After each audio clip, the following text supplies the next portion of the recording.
Il est vrai, avant toute chose, je tenais à remercier Netflix parce qu'ils m'ont gentiment envoyé le film en avance et j'entends que certaines personnes se disent oui mais il a reçu le film en avance donc il ne va en dire que du bien. Ce n'est pas du tout ma façon de faire. Que je reçoive un film bon ou pas bon, je reste honnête et sincère dans mes critiques, donc admettons que ce film-là avait été le pire film que je n'ai jamais vu dans ma vie, je l'aurais dit, d'accord? Je vous rappelle que j'ai été invité à l'avant-première de Quantum Mania. On connaît la suite, ou en tout cas peut-être que les gens sur la chaîne connaissent la suite. Donc je ne vais pas dire du bien d'un film uniquement parce qu'on me l'envoie.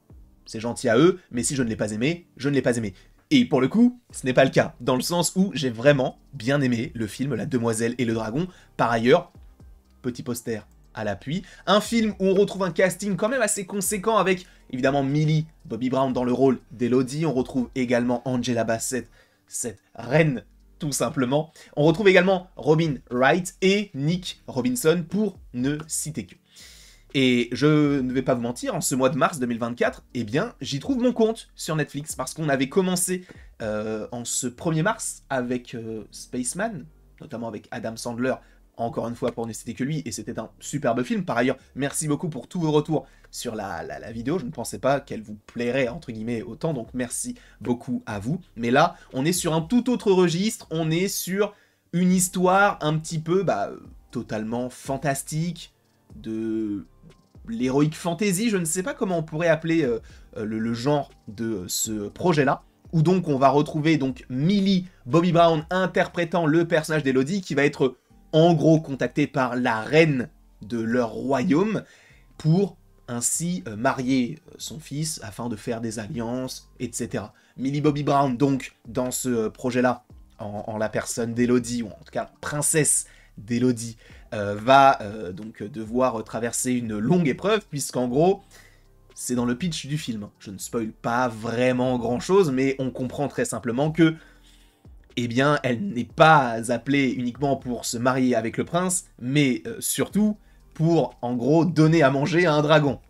Et ensuite, on est plus sur un film survival, entre guillemets, qui est très intéressant. Et en vérité, je ne pensais pas du tout autant apprécier ce film-là. C'est vrai que Millie Bobby Brown, moi, c'est une actrice que j'apprécie en demi-teinte, dans le sens où, dans du Stranger Things, elle est vraiment très très forte, je trouve qu'elle est vraiment très talentueuse, on ressent vraiment son côté un petit peu innocente, mais également très très puissante, et c'est hyper intéressant.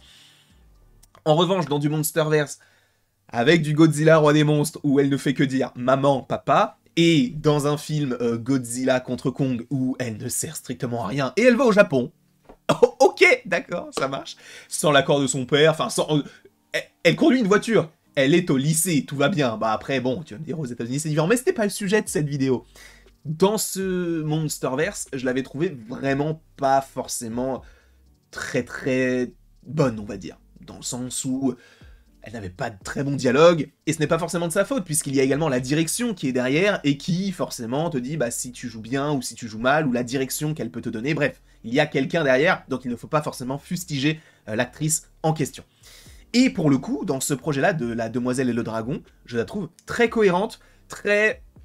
Oui, moi, elle m'a plu dans ce film-là. J'ai trouvé que c'était dans la logique de ce qu'on pouvait attendre d'un personnage tel qu'Elodie, et j'ai vraiment bien aimé ce que j'ai vu, donc moi, pour l'instant, c'est vrai que Millie Bobby Brown, en même temps, c'est vrai que c'est quasiment un film que sur son personnage, parce que on débute avec, évidemment, tout le lore, on voit sa belle-mère, on voit son père, on voit sa sœur, on voit du coup tout le royaume, etc. Mais c'est vrai qu'au bout de quoi 20 minutes, parce que l'introduction est très très rapide pour rester après sur un huis clos, entre guillemets, avec donc ce dragon, on va lui conter des légendes de pourquoi est-ce que le dragon fait ça. En fait, c'est parce que les chevaliers ont en gros voulu éradiquer la menace du dragon, sauf que ça ne s'est pas passé comme ça, etc. Bref, en fait, il y a eu consensus, il y a eu du coup comment peut-on dire ça, il y a eu une guerre des mots, une guerre des pensées, ou en tout cas un mensonge qui a été véhiculé des siècles, durant des siècles et des siècles, pour arriver à une conclusion que, en fait, le véritable mal de cette histoire, eh bien, c'est tout simplement le royaume qui a voulu tout simplement tuer les enfants du dragon. C'est vrai que je n'ai pas à préciser, mais attention spoiler, mais de toute manière, je vous mettrai le timecode de jusqu'où c'est en spoiler dans le titre de la vidéo. Mais oui, j'ai bien aimé donc l'aspect dragon, etc. C'est vrai que je me posais un peu la question de... Ça reste quand même Netflix, ça reste une plateforme, il y a peut-être moins de budget, ou en tout cas le budget n'est pas forcément alloué à des effets spéciaux, ou en tout cas forcément de bonne qualité. Eh bien, je trouve que le dragon est très bien fait. Alors, je n'ai pas de photos du dragon, parce que toutes les photos qui existent du dragon ne sont pas vraiment en bonne qualité, donc je ne me voyais pas vous montrer une image dégueulasse pour vous dire « il est bien fait », sachant qu'il aurait été en 360p, donc ce n'est pas utile, mais j'ai vraiment bien aimé le design. Alors, ça diffère des dragons classiques, parce que déjà, il est beaucoup plus petit. Il ressemble plus à un gros lézard qu'à un dragon. On n'est pas vraiment sur de la longueur, on est vraiment sur quelque chose de, tu vois, sur ses appuis de trapu. Ça change, je trouve que c'est plutôt intéressant. Très très fin, ce dragon-là. Après, on en a vu, hein, des dragons fins, mais c'est vrai que moi, dans mon esprit, je suis beaucoup plus habitué, notamment à du King Ghidorah, pour ceux qui connaissent, ou à du Smaug, dans l'univers du Seigneur des Anneaux, qui était un bon vivant, on va dire.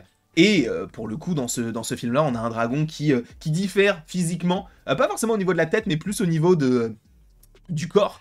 Et ça change un petit peu, donc c'est cool aussi. Aussi, le côté de on crache de la lave et pas forcément du feu, ça aussi, bon, ce sont des choses qu'on a déjà vues, mais c'est plutôt cohérent.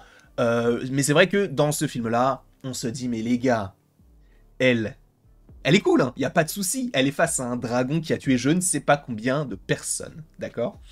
Et elle arrive à lui tenir tête. À la limite, pourquoi pas, parce qu'il y a des circonstances atténuantes, mais à un moment donné, elle se trouve en face du dragon, elle tient son épée, et elle en joue l'œil du dragon. Donc on va se dire, ah ok, elle a réussi, tu vois, à trouver un point faible.